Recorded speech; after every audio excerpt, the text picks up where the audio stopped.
All right, and we're live. Hi, all. Thanks so much for tuning in. My name's Bradley Jacobs. I'm our founder and CEO here at Mylance. And today, guest on our show is Amr Al-Shahabi. I think I got that right. Nailed So it. welcome. Awesome. Welcome. Thanks for being here. Yeah, thanks so much for having me. I appreciate it. Absolutely. So why don't you just give the audience a quick background on your professional life up until you started freelancing? Sure. So I started my professional career in 2010, moved to Los Angeles, and got a job at a startup that sold speakers and a lot of audio devices. So I had an operations role there. I then worked for a venture capital firm focused on Southern California for about a year as well. And I really enjoyed working in venture capital, but to be honest, I was pretty junior and I felt like I needed to get some real operating experience before I attempted to get back in. Um, I then joined one of their portfolio companies. It was an e-commerce startup called Beachmint. And I had a few roles there ranging from just doing whatever it takes to grow a lot of these brands that sold jewelry, shoes, a lot of fashion products, to then basically managing the logistics function, which involved just making sure customers got their packages super quickly. Yeah, I then one day I was like curious about my title, which was operations and logistics manager at Beachmint. And I was like, I thought it was kind of a weird title. And I decided, let me just Google that and see what comes up. And the first thing that came up in 2013 was Uber. And I just remember thinking like, oh, I use Uber. I like Uber. And I clicked the apply via LinkedIn button, which back then would create a text file of your resume, which was, I found out later that that was the fact, and that was pretty embarrassing. But yeah, that was the beginning of a 6.5 year journey working at Uber. Spent the first 2.5 years in the LA office, managing the West Coast, the US West driver acquisition team. Um, and then I moved up to Uber's headquarters in San Francisco in 2016 and basically joined the product team and was focused on driver acquisition globally, and with the power of engineering resources. So really thinking about how to grow the driver base in India, Latin America, Europe, the US, etc. And then I switched over to the safety team, which was really all about reducing serious safety incidents on the Uber platform, and also improving Uber's safety sentiment when it comes to how the public and the press view Uber when it comes to safety. Everything related to reducing accidents to physical assaults and all the gnarly stuff out there.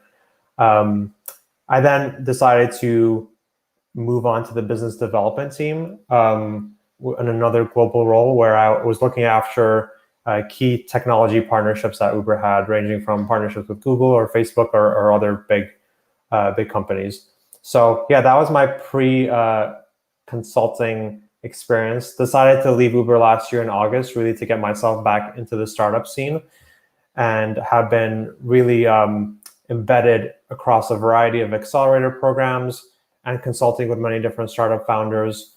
But I'll pause there to see if you have any questions. Yeah, it's so cool. I know we're talking about consulting and we'll get there. It's so interesting to see how people got into Uber in those years, the 2012, 2013, 2014. And it ends up being an incredible ride, obviously, for a long time. But, just Googling that and just getting in there and then being a part of that is pretty incredible. Yeah, I mean, I didn't join until 6 months later, which was a huge mistake. I actually rejected my first Uber offer, and we can have a drink later and I can talk about that. But they called me back there. I remember the hiring manager was like, "You're making a mistake. You should join." And it's a good thing I did that. Yeah, better late than never, at least. Yeah. And so when you left Uber, you said you wanted to get back into the startup scene. Why consulting? Like, how did that lead you to consulting? Yeah. So I knew that. I think when Uber got really, really big, I think when I decided to leave, I realized that I really want to stay in the startup ecosystem. And I felt like I needed to take a step back and take a little bit of a break when it comes to jumping into like a full-time role or starting my own company. because I know how tiring launching a company is or working at a really early stage company. I mean, I worked at 2 startups before Uber. So I know what that feeling is like.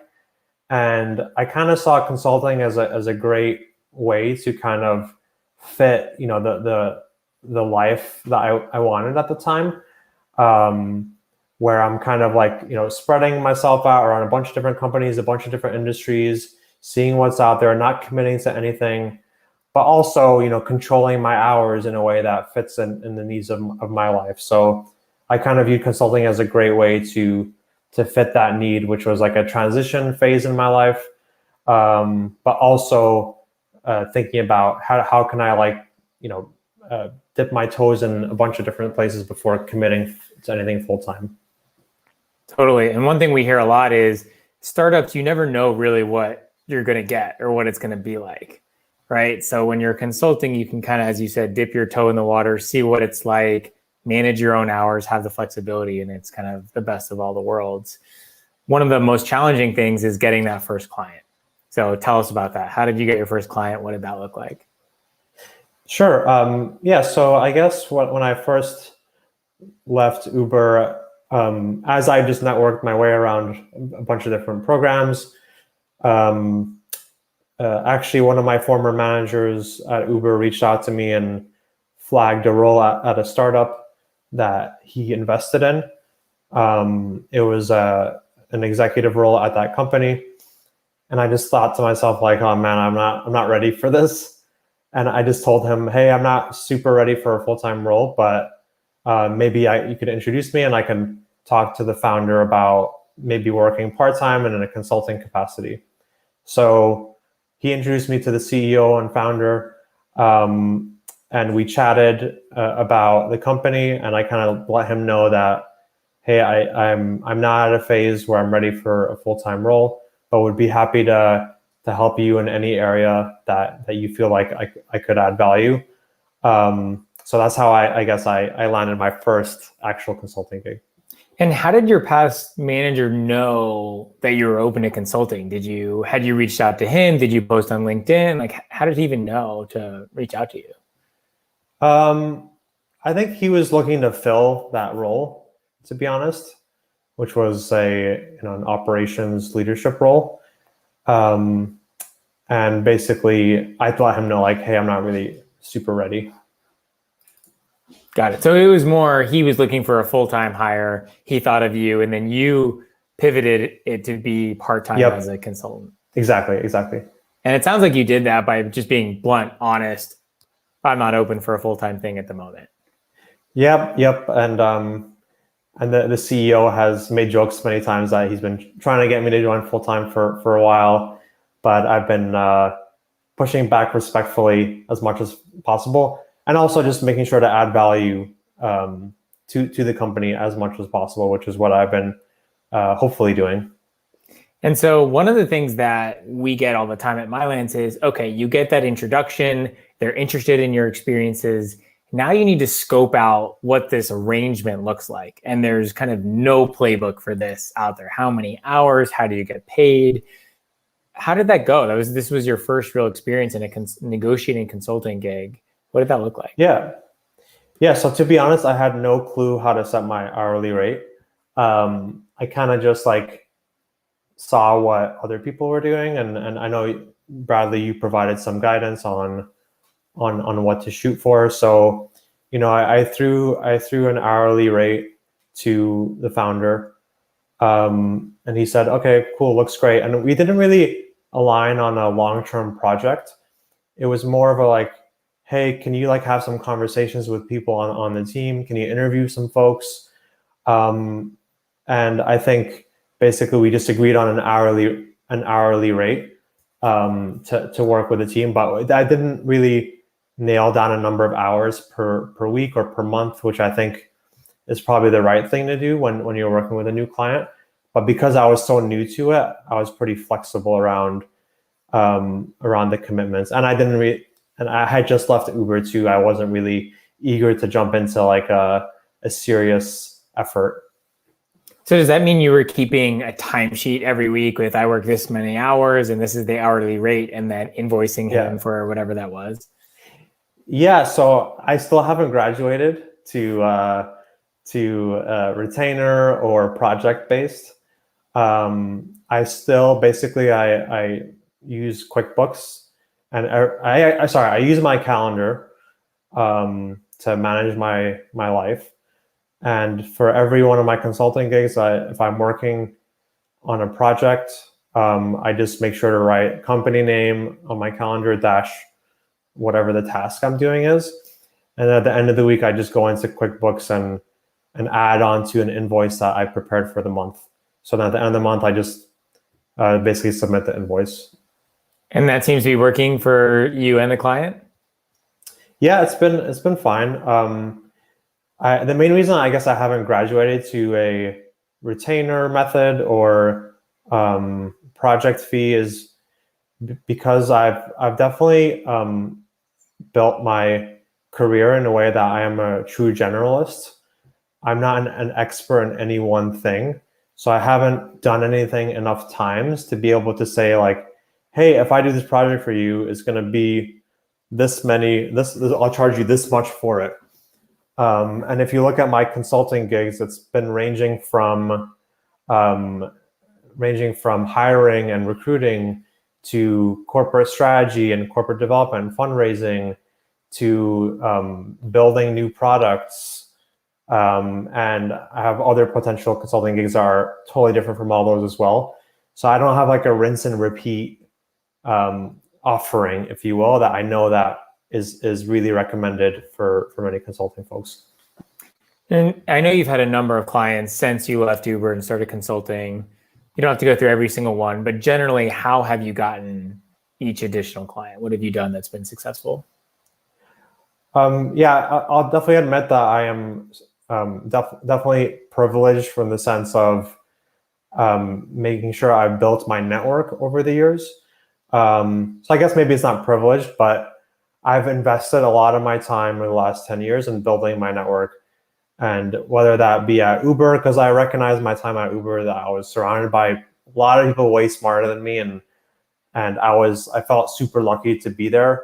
And always made sure to stay in contact with folks, add folks on LinkedIn, stay connected with as many people in my network as possible. And I think when I just made sure my LinkedIn was clear that I'm a consultant, I received a decent amount of inbound that was enough for me to be happy with the consulting gigs I had. But I did reach out to a couple of folks that I knew that were pretty influential and let them know that I'm looking for consulting gigs, and many of them just sent me people that they know, founders that they know that are looking for some help. So that's a great point. You did reach out. You let people know I'm open to consulting via LinkedIn. So you got a bunch of inbound. So you kind of opened yourself up there, which frankly is not that easy to do, especially for a lot of folks that it's kind of a vulnerability. You could get told no, or you could get reached out by nobody. And that's kind of a scary thing. But then you did reach out to a few folks. And what did you say to those people? Like help our listeners understand what that really looked like. Yeah, I guess I reached out to a former manager of mine and I said, well, first, like I let him know that I left Uber because that was like a big deal. I'd been there for like ages, and we talked for a bit, and he was like, "Okay, what do you think is next?" And I just let him know, like, "Hey, I'm probably thinking about maybe taking on some consulting gigs.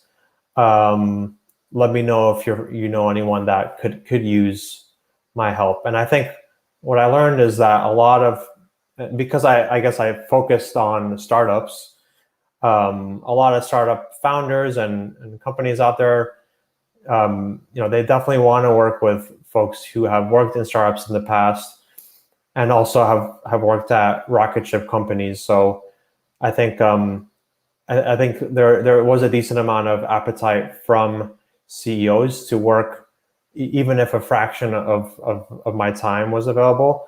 There was enough interest there for me to land a few gigs. Yeah, it's incredible what just a friendly chat, right? Hey, by the way, I left Uber. I'm up for consulting now. Do you know Yeah. anybody? That can lead to 3 or 4 intros, which could lead to a few clients or more intros. And it's just Yep. kind of right. Your networking, just putting yourself out there can be the game changer that some people are looking for in launching their consulting career. It can be as simple as that. Yeah, and I guess I would just add that of I guess I had 4 consulting gigs that either I signed or I got really close to signing, and 3 of the 4 were through previous managers. So I think maybe the fact that I harnessed that relationship and made sure to always stay connected to previous managers. And actually, a 5th one was another former CEO of my previous company reached out. So I think maybe investing in your network and your relationship with management can help you down the road. That's why, burning bridges is never a good idea. Yeah, absolutely. And they can vouch for your work. You don't have to go through this robust interview process if it's a past manager, right? They know you, they know what you're capable of, and they can hire you, assuming you worked well under them, which clearly you did. They can hire you in a second because it's already, that trusting relationship is already there. So that's, yeah, often the first consulting gig is a past manager, past colleague falls in your lap. You're not sure what to, how to charge and scope out a project, but at least it's it's kickstarted there. Absolutely. And you mentioned that this has really enabled a flexible life for you over the last few months. Give us a window into what consulting has enabled for your personal life. Yeah, I guess I was considering moving to a different location, so I wasn't sure if I should take on a full-time job, as an example. So consulting gave me the flexibility when I was a little uncertain about my life. I've also been able to spend some time to see my family, who are on the other side of the world, and I think consulting was definitely let me be able to take some time and for myself, as much as possible. So and yeah, I guess like during the week as well, I think when you're working with many different clients, they have expectations of you, but it's not like you're dedicated to them 24/7 or like 9 to 5 or whatever your work hours are.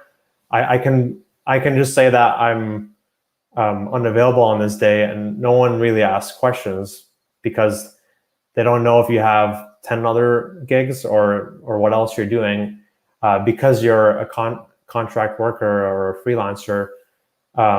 They don't necessarily need to know on what you're working on a day-to-day basis. So definitely has allowed me to live the life that I guess I was hoping for at this phase of my life.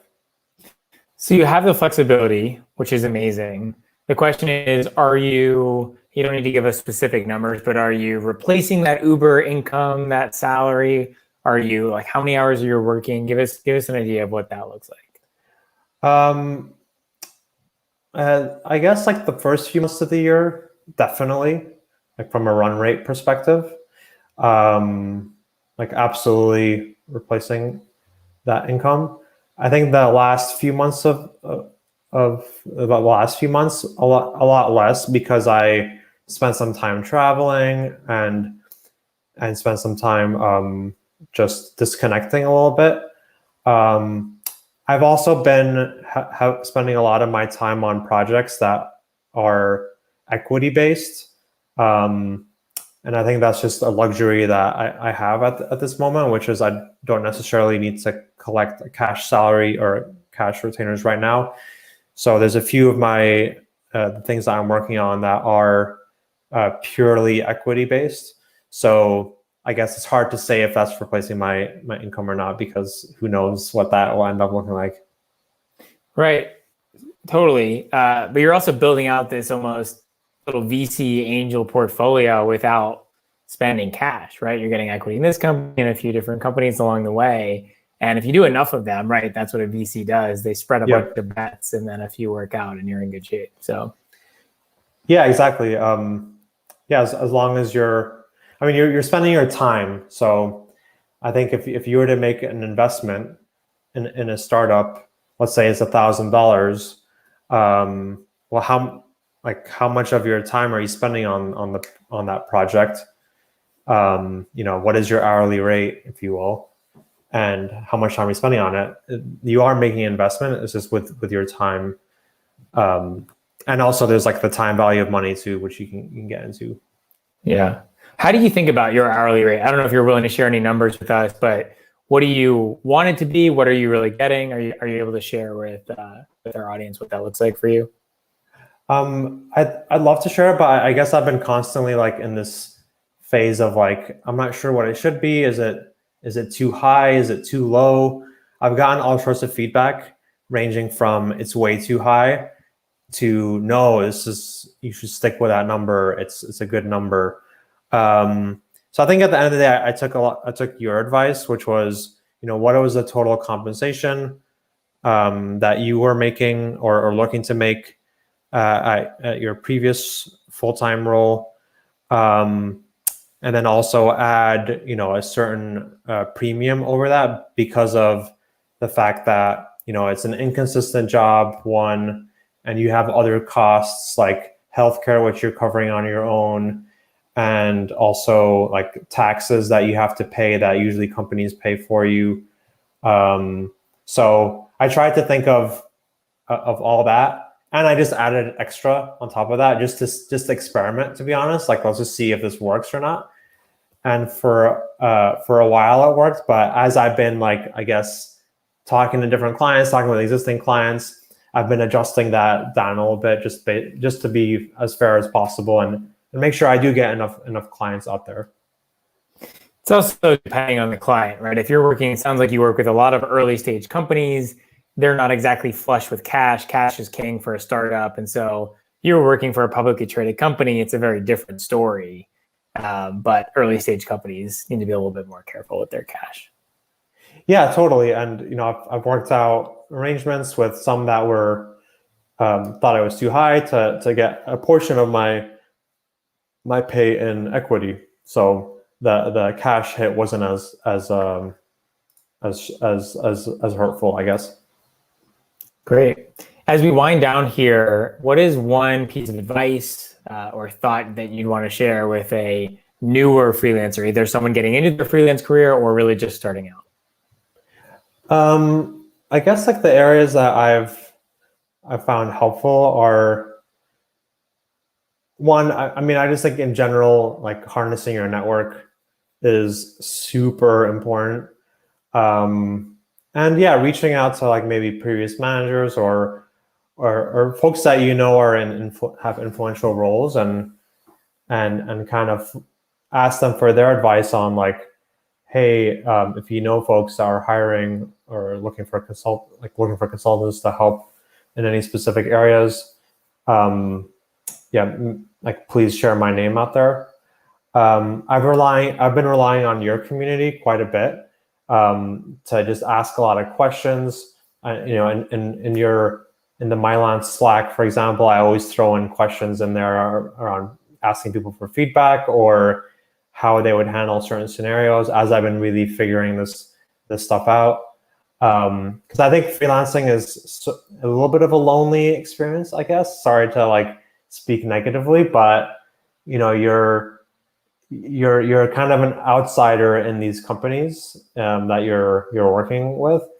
So I think leveraging the Mylance community has been helpful of a group of people that are in a similar situation as you has been nice. And then just be as transparent upfront as possible with your clients or potential clients around what your skill sets are, what you're willing to do or not willing to do, what your niche is, so on and so forth. Yeah, appreciate it. And I don't think that's negative at all. It's the reality. Freelancing is lonely. You're literally, by definition, on your own. And that's part of the reason we started Mylance. So they had a community of other talented consultants to go to say, how the hell do I deal with this client? Or give me feedback on this outreach email or whatever it is. It's a huge part of what we offer. So So yeah, I appreciate the honesty and the transparency. Yeah. That's all we have time for. I really appreciate you coming on the show and sharing a bit about your consulting life and tips and tricks with our audience. Appreciate it. Thanks for having me on. It was great. It was great chatting about this with you. Yep. Take care. Have a good one. Bye.